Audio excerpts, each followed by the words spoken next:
Did you just decide not to shoot around today? What was kind of It just felt like it. Yeah. It's like the last day of school. Nobody goes to school till 3 o'clock on the last day of school. You let them out at 12. So I let them out early. Will you practice Thursday, Friday? We will not practice tomorrow. We'll have a meeting. We'll go through our preparation, video-wise, strategy-wise. We will not be on the floor. We'll have a good practice Friday, and then we'll see. We don't know yet, obviously, when we're going to play, and so we'll go from there.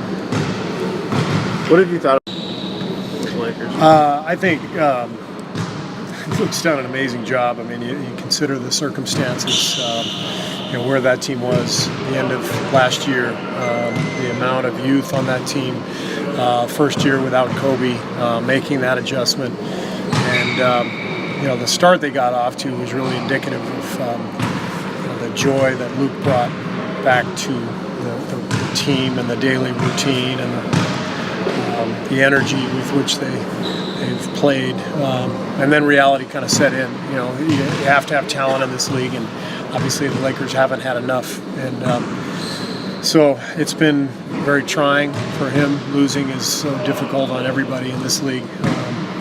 Luke's such a competitor. I know it was tough, but I'm happy for them that they are finishing the season the way they are. They won 5 in a row. I think it's a good sign. I know everybody's going to talk about the lottery chances and all that stuff, but I think it's great. You finish the season on a winning note. You go out and win some games. You carry that into the next year, and Luke's in it for the long haul. And I would imagine the Laker front office is in it for the long haul with Luke too. They know what a special person he is, what a great coach he is. So it's a process. It's going to take a while, but I think they made the right step to start this first year. Yeah, what does it say about him that at a time when everyone wants them to tank, he's coaching them some of their He's incapable of going out there and trying to lose. Good for him. Hey Steve, you have teams to coach, but how much has he talked with you during the season, just bouncing ideas off of you and all that? We've talked. We talk every few weeks. It's not an everyday thing, but we text frequently, and then we talk every few weeks. Every once in a while, he'll have a question for me, or I'll have a question for him.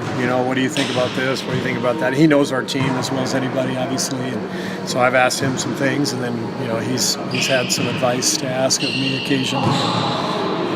So it's been nice to stay in touch, but we definitely miss having him around. What's your sense of what you think he's learned about himself and just adapting to that head coaching role once he started to go through it?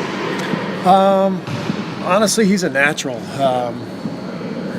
He showed that last year. He had one season under his belt as an assistant coach, and he stepped into the role when I was out and crushed it. And the guy's a natural, so I don't know how much he's learned about himself, other than maybe patience, with having to deal with losing. But one of the reasons he's a natural is because he's so laid back and patient anyway. He's not a guy who's going to lose his cool. And the fact that you combine that quality with his tenacity, that competitive desire, it's a unique combination. They don't always go hand in hand, but I think they serve a coach really well. Last year at this time, 73 wins or so much players. Has been somewhat more relaxing this year without those conversations taking place? Yeah, it's more subdued this year, more businesslike. It's similar to 2 years ago in terms of the way the season ended. We had the 1 seed locked up for the last week or two seasons ago, and we were able to kind of, decide how we wanted to go into the postseason.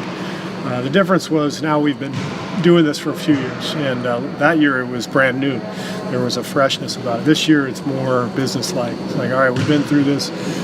We know where we are, and let's make sure we're prepared and ready for game 1 of the playoffs. And that's why we've been able to kind of play the way we have, the last few games, just kind of easing into it, resting some guys, and making sure we're full throttle game 1. There was a lot of debate last year, 3-9, whether it took anything out of the team. Yeah. Do you feel like you're in a better place, the team, mentally and physically this year? I think we're in a great place. I thought we were in a great place last year. We were fully healthy going into the year, going into the postseason. Excuse me. Steph gets banged up the first game of the playoffs, which had affected his whole run. You can't account for that stuff, and it's you try your best to keep your eye on guys and to keep them fresh. But honestly, Steph was perfectly fresh going into last season's postseason. He played 33 minutes a game, and so this year, we're doing what we can to make sure guys are, ready to roll. But you never know what's going to happen.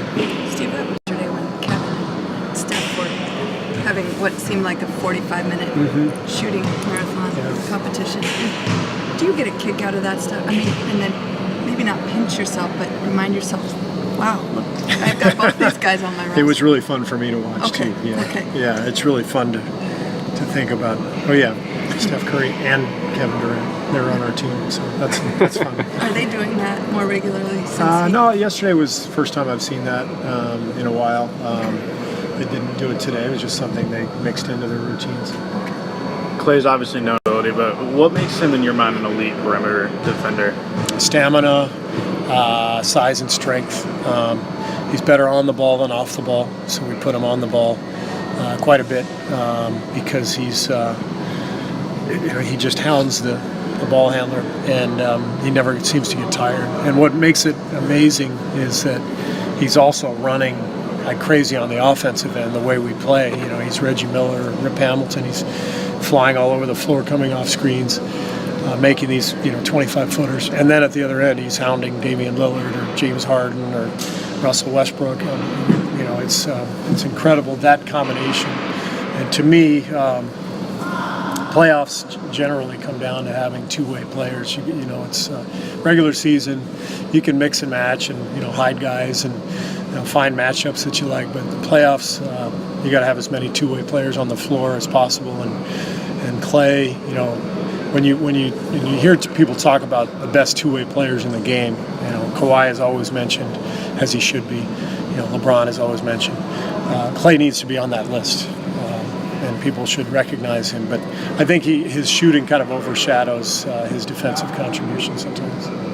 Steve, practices just kind of spice things up, had them play some dodgeball. Yeah. Is that something you guys had done? Is that something? We never played dodgeball. We actually talked about it this year. I was scared to death that somebody would get hit in the eye, so we didn't do it. But it doesn't surprise me. I think Luke and I agree on that philosophy of trying to keep things fresh and different and trying to mix in some crazy stuff now and then. Yeah, another thing, he was saying that he saw firsthand just the value of what you guys did of bringing outside speakers in and that sort of thing. What do you think that's done, the last time? We try to mix it up for that reason, just to keep things interesting. A few games ago, I saw you wearing Supervillains t-shirt. How much have you noticed the national change over the last couple of years from everybody's darlings to a little bit of that, the team people want to be? I think we started to feel it last year, maybe midway through. I've never felt like we were villains. I think that's one of the reasons we sort of made fun of it. It's because it's really kind of silly. We got one of the most likable groups around, and our guys are all great with the media, great with the fans. So I don't think anybody really truly sees us as villains, but I think what happened over the last year or so is what always happens in sports. When a team wins at a really high level, there's suddenly a lot of interest in that team, and it generally splits in two. You got people who love the team and people who are dying to see them knocked off. I saw it with the Bulls for years, and it's a great position to be in. It's great for the league. It's you get a team that generates that much interest, and whether it's love or hate, it's interest, and interest is good. Are there some players on the team who you think have embraced the darker side of that split? No, that's why we keep making fun of it. It's embracing it would mean like actually playing the role of the villain, I think, and we sort of scoff at it. Cool. All right. Thank you. Man. How's it being back? Oh, it's good. Got in yesterday, feels good to finally be back. Been paying rent at my place, haven't been staying there, so that's solid. You made a lot of strides the past month. Just gaining my confidence, getting the feel back, and, just taking each game, thinking back to what I did the game before and trying to build on that. How different did things feel when you got to Santa Cruz? Totally different, It felt, kind of weird coming off the injury, started practicing again and, going through contact stuff. But now, I feel more comfortable out there, back to, how I used to be. And, it feels much better. Was there a turning point at all, you think? Or was there a game that sticks out to you where it felt like things were coming together? When I first got back down there, when I played, I think Reno was the first game back, I started to feel more comfortable, just thinking back to, just keeping on, improving on that, listen to what the coaches were saying, just keep pushing, going harder and harder, and try to keep that in mind. Are you excited to join the two playoffs and kind of get your first taste of that? Yeah, it should be pretty cool, experience, how, teams play in the playoffs, I know the play is elevated, so, see how that goes down. You expect maybe to get some opportunity tonight just because it's a game where a lot of guys probably be resting and different stuff? Yeah, I know all our bigs are still playing, but, if I get some time here and there and try to maximize on the opportunity. What did it mean for you to win Defensive League Player of the Month last month? Oh, what do you say? D-League Player of the Month, what did that mean to you to win that? It was cool, it was something, I guess, rewarding, saying that you did a good job, so that was cool, just try to get that in mind, know that it's like markers saying that you did all right, so just kept it in mind and just try to keep on improving. Does anyone on the tell you about being ready for tonight's game, assuming you'll get more minutes? Yeah, they were telling me, just whenever I finished with the game in OKC, Johnny was texting me saying, opportunity is there. So be ready, for the game on Wednesday. So. How about Coach Kerr? Yeah, he was saying just trying to get some time here and there if the opportunity presents itself. Cool. Appreciate it. Right, thanks. Thanks, Dane.